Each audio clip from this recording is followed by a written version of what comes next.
பெண்களை பற்றி இழிவாக பேசுகின்ற ஆண்களுக்கு ஆண்மை கிடையாது.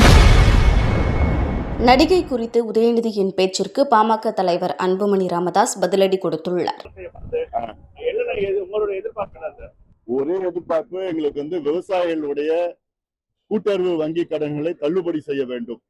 இன்று விவசாயிகள் மிகப்பெரிய பிரச்சனைகள் இருக்கின்றார்கள், கடன் தொல்லையில் இருக்கின்றார்கள். சூப்பர் எல்னினோ எஃபெக்ட்னால நீர் பற்றாக்குறை, விலை நிர்ணயம் கிடையாது.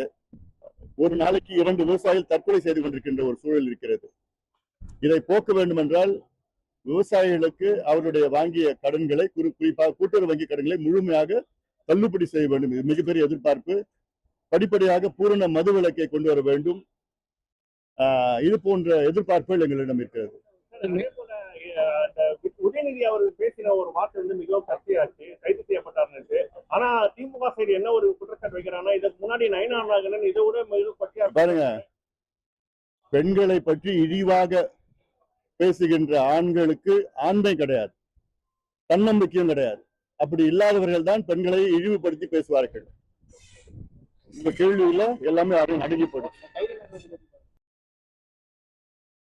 செய்திகளை உள்ளது உள்ளபடி தெரிந்து கொள்ள ரெஃப்ளெக்ட் நியூஸை சப்ஸ்கிரைப் பண்ணுங்க.